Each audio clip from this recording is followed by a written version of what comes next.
What up, family? Welcome to the Urban Gastronomist podcast, powered by Chef Culture. I'm one of your hosts, Chef Chad Cherry. And I'm Karen Pandicherry, and we are not just a movement, we are a culture. Word up. And today, we already got into this topic, so we're just going to dive right in, right?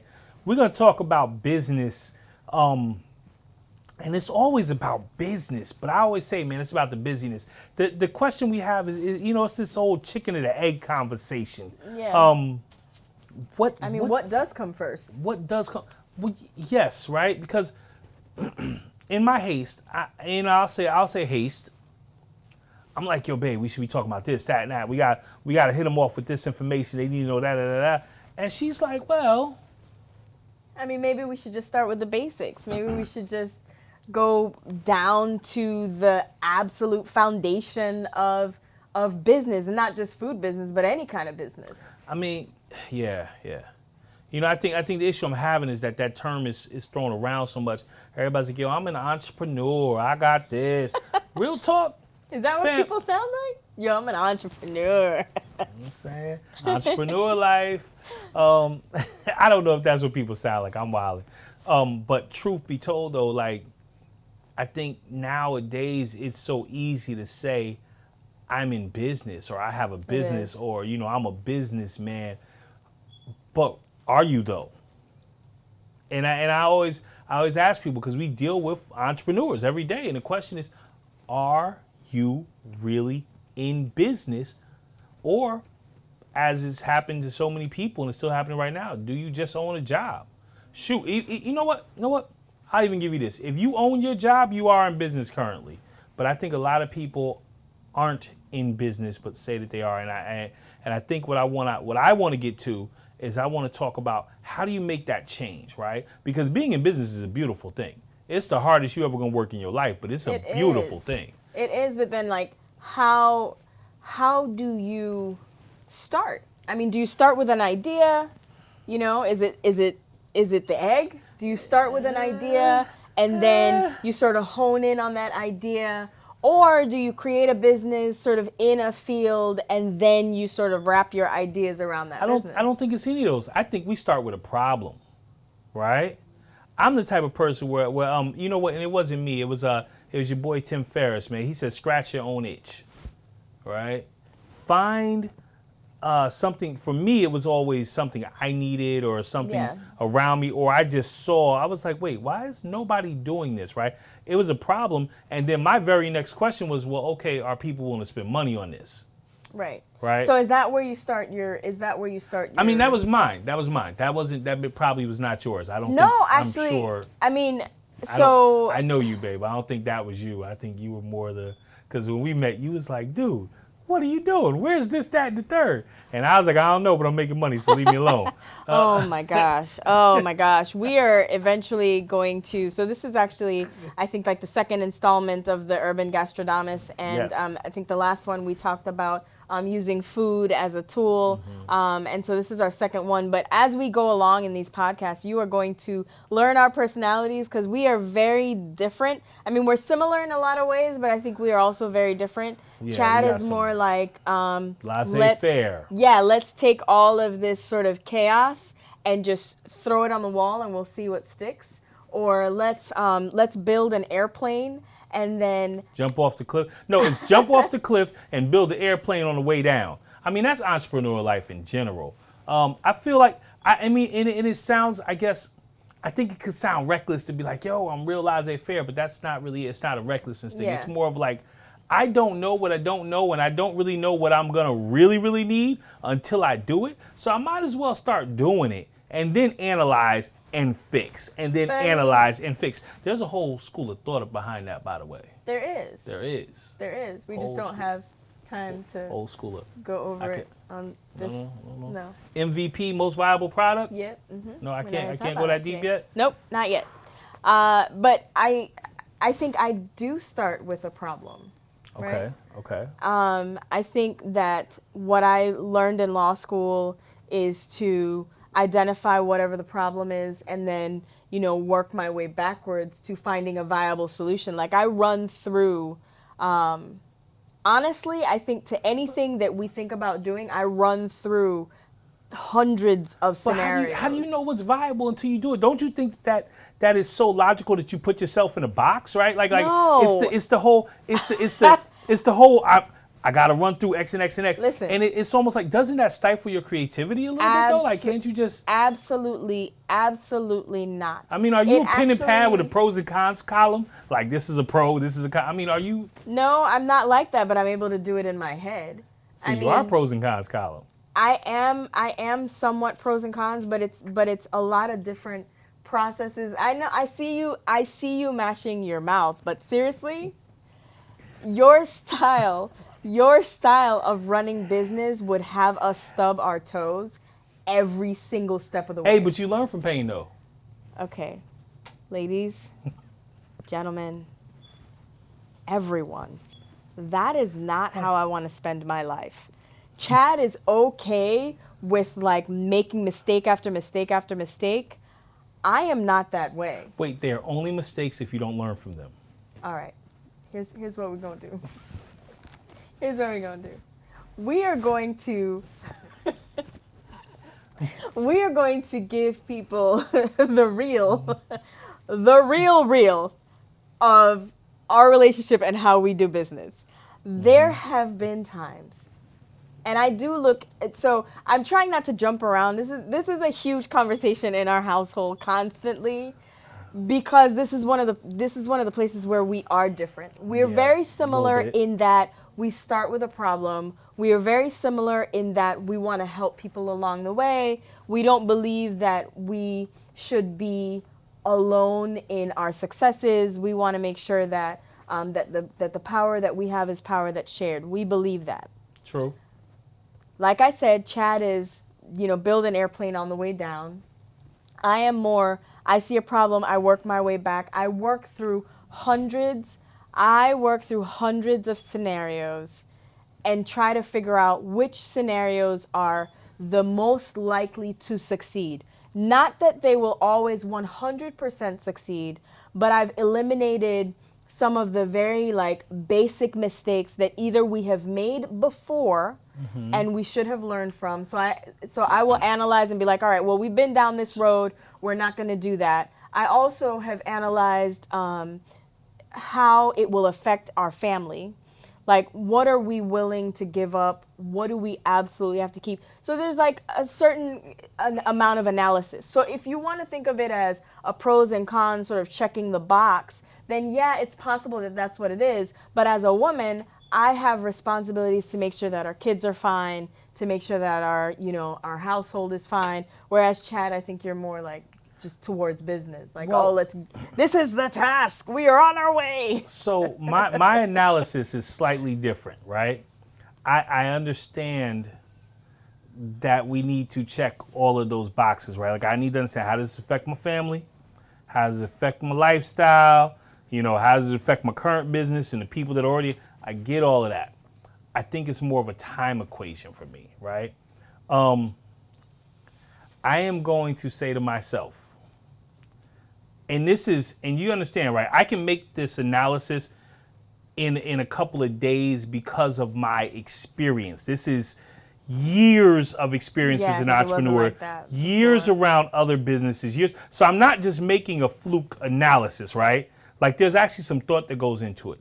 But what's going to happen is I'm going to come to a tipping point where it's either going to be like, well, this is feasible. No, it's not feasible. Once I've got into this is feasible, and it's feasible without causing any irreparable damage, not saying it won't cause any damage, just irreparable damage, then we got to test it. We got to test it. And a lot of the times, it's just like, it's warm water, right? I just want to put my hand in it. I want to dip in. I want to see what we can do, right? Before we jump all the way in. I always have a test phase. But my test phase doesn't include weeks or months of planning, because for me, the best experience is going to happen when we start doing it, physically walking it. And I also know that I have the best backup in the world that's going to tell me everything I didn't do right. Right here, she's going to be like, did you think about this, and that, and the third? So I don't have to do that. Because Oh, She does that. So lazy. What are you Not lazy, talking about? efficient. Oh my Right? gosh. When you look for a business partnership, you got to look for someone that has strong areas in your area that not in your areas. My area of strength was never the details, bro. Like in math, right? Teacher said, solve the problem. I solved the problem. Show you work. Well, listen, I can't give you both. What you want? Right? I got it right though. You know what I'm saying? So I know what my strength is. I solved the problem. I got the vision. So I guess the question that a lot of people would be asking is where is our balance? Like, do you think that we found a balance? Well, we found a balance because in doing this, we know each other's lanes. Yeah, that's Right? true. But I think the question though comes into if you don't have a partner, if you're by yourself, like we said, we start out with how do they have a business? Can we go back to just that term? What is a and then business? we'll come to the balance. Yeah, what is So I think in terms of business and just getting a definition that is a working workable, okay. definition, it is that you are solving a problem or providing a service that is able to be sustained on its own, meaning that if you were to step away, it is still running. And how far one away that, are you stepping? One that, well, I mean, I think that depends on the type of business. I think the level of business. I think for starter businesses, for true startup businesses, I don't know if your benchmark can be stepping away, but I think that if you have a timeline Right. of when you can Okay, step so away, right? with a goal of stepping away, and then something that is making money, and it Has won't to make money. Right, it has to make money, but it won't necessarily make money in the beginning. Again, just like stepping away, that's one of those goals. Yeah. But you can't say that you're in business for 20 years, still be in the red, still not be paying yourself. Wait. Cannot be. Can I determined as come with that, right? Yeah. We got my man on MSNBC to jump off. He says, he wrote the book. It's called The Profit, but he wrote a book, and I met him at an entrepreneurship conference. It said, profit is not everything, it's the only thing. Mm-hmm. And he talks about how making money, having a profit is not a bad thing. A lot of people talk about, because what my wife says, you can't be in business for 20 years, not make a profit, and still call it a business. And I think we need to, for small businesses, I think that's a term that needs a little bit more clarity as well. Because when we're talking about a business, right, a business can make a profit, but still show a loss, okay? These get into more advanced business techniques. So without going in too deep, for what we're talking about here, when we say making a profit, your business has to make money, what we mean are like, can you do basic shit like fill up your gas tank, okay? Can you go out and buy a sandwich or a cup of coffee occasionally? Now, I know you can't live this lifestyle every day. Is it paying half of your rent? It may not be paying all of it, but there has to be some money that's able to come out of this business that you can use towards furthering your personal life ambitions, goals. If your personal life ambitions, goals is to grow the business and you're taking money and you're reinvesting and you're buying more equipment or you're buying more infrastructure or personnel, you're investing in staff, essential personnel, not just random staff, then your business is still making money. So if you're doing that and you're like, damn, I don't have anything in my pockets, but you can look back and you can say, hey, in 2 years, we have all the equipment we need. We don't have to rent anymore. You've been we have able all to of our see your infrastructure. growth, You've been right? able to see your growth. There's a measure of what your money has been growing. Then you have made a profit, and yes, you were in business. And I think that goes to being able to know your numbers. Right? Yeah. Oh gosh. Like knowing your numbers is so very important. And we don't like to have these conversations without giving some really sort of practical, applicable, some applications. So I'll give you an example. When I first met Chad, he was all over the place. A little bit. Because he was trying to, grow the business that he had, at that time. And in order to get exposure, which is a word that we do not use in our house, but in order to get exposure, he was doing a lot of things for free. And so he was running here and running there and you know, giving his services for free. And he didn't understand his numbers, right? Like, No. how much time are you spending shopping for people? How much money are you spending on the groceries that you're shopping? How much was the gas to get to this event? What was the amount of time that you spent while you were at the event? So he was putting out more, and he didn't understand the numbers of what he was getting in return because he wasn't necessarily getting any clients. And to do that, she's right, right? Like, the problem wasn't the time that I was spending. The issue is that I wasn't measuring it, right? When you're starting a business, there's going to be a learning curve. And in that learning curve, there's going to be a lot of things you do for exposure, and you should. As a seasoned business person, if it is the right kind of exposure, we will still do it. Absolutely. But we have learned enough that now I can say, okay, well, whereas 2 years ago, it took me 4 hours to shop, I can shop now 45 minutes. Yeah. You know what I'm saying? Why? Because I'm walking in the store with a list. I'm not creating a recipe when I get into the store. You know, it's stuff like that. So I think coming to business, I think we have to add another, a fifth item onto defining your business. And I think that fifth item in having a business is constant learning and growth. You are constantly perfecting your craft, right? You're constantly turning that wheel. You cannot say that you are an entrepreneur and you have a business and you are not constantly perfecting what you do. Absolutely. So when we talk about chicken or the egg and which one comes first. And yeah, right? Because we want to go over business concepts, but like we said, I mean, this was a whole business 101 right here. I mean, so it doesn't matter which one comes first, right? It doesn't matter whether you start with the problem. You know, you've identified a problem and you're like, I see that there is a need here and I feel like I can fill that need, or whether you're like, you know what, my parents had a business and it went, you know, they closed it and I'm picking up that business and I'm jumping in and I'm starting from there. It doesn't matter where you start. What we want you to think about is, we want you to think about that problem.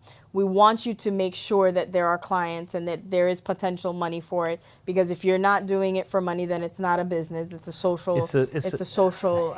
No. Social enterprises are done for money too. Yes, and Shout out, fam. Listen, and we will talk about that. We'll talk about social businesses. It is in another segment. It doesn't. Being altruistic doesn't mean giving it for free. It doesn't. But again, find out, you know, what that problem is that you're trying to solve, where the money is, where your potential customers and clients will come from. Make sure that you absolutely 100%, you know your numbers, educate yourself, and make sure that you're constantly studying and growing. Yeah. You know, and that's the thing. You want to have a business, wrap your business in those parameters. And most importantly, start. Do it today. There are no original ideas. Someone is doing that shit. Do it today. And as my homie Charlemagne says, right? You're not really my homies. One day we putting that in the atmosphere, right? Listen, smart men learn from their mistakes. Wise men learn from the mistakes of others.